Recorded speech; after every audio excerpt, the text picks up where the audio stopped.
ഇല്ലാതിരുന്ന ഒരു പാവം അമ്മൂമ്മ ഒരു സ്വർണ്ണ വെള്ളരിക്ക കൊണ്ട് തന്റെ കണ്ണുകൾ തടവി. അത്ഭുതം! അടുത്ത നിമിഷം അമ്മൂമ്മയ്ക്ക് കാഴ്ച തിരിച്ചു കിട്ടി.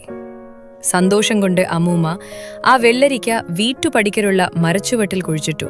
ദൈവത്തിന് നന്ദി പറഞ്ഞു. എന്നാൽ ദൂരെ ഒളിച്ചിരുന്ന് ഇതൊക്കെ നോക്കിക്കൊണ്ടിരുന്ന ചില ഗുണ്ടകൾ ആ സ്വർണ്ണ വെള്ളരിക്ക സ്വന്തമാക്കാൻ തീരുമാനിച്ചു. അവർ ചന്തയിൽ വെള്ളരിക്ക വിൽക്കുന്ന ആ യുവാവിനെ തേടിയിറങ്ങി. പക്ഷേ ആ യുവാവ് വെറുമൊരു കച്ചവടക്കാരനായിരുന്നില്ല.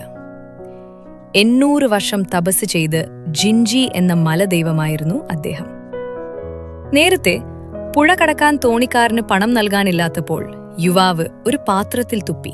ഉടനെ ആ പാത്രം സ്വർണ്ണക്കട്ടികളായി മാറി. തോണിക്കാരൻ ഞെട്ടിപ്പോയി. താൻ കണ്ടത് ഒരു ദൈവത്തെയാണെന്ന് അയാൾ അപ്പോഴാണ് തിരിച്ചറിഞ്ഞത്.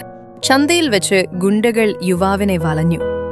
എല്ലാ വെള്ളരിക്കയും ഞങ്ങൾക്ക് തരണം, അവർ ആക്രോശിച്ചു. പക്ഷേ യുവാവ് അവരെ നിഷ്പ്രയാസം നേരിട്ടു. ഓരോരുത്തരെയും അടിച്ചു തെറിപ്പിച്ചു. ഇനി മേലാൽ പാവങ്ങളെ ഉപദ്രവിക്കരുത്, അദ്ദേഹം മുന്നറിയിപ്പ് നൽകി. അവർ യുവാവിനെ പിന്തുടർന്ന് അദ്ദേഹത്തിന്റെ മലയിലെ ഗുഹ വരെ എത്തി. അവിടെ വെച്ച് യുവാവ് ഒരു വലിയ ചുഴലിക്കാറ്റ് സൃഷ്ടിച്ച് അവരെ വായുവിൽ വട്ടം കറക്കി. പേടിച്ചുപോയ ഗുണ്ടകൾ മാപ്പപേക്ഷിച്ചു. ഇനി ഒരിക്കലും തെറ്റ് ചെയ്യില്ലെന്ന് അവർ സത്യം ചെയ്തു. യുവാവ് പിന്നീട് ഗ്രാമവാസികൾക്ക് കൃഷി ചെയ്യാൻ വിത്തുകളും ഭക്ഷണവും നൽകി.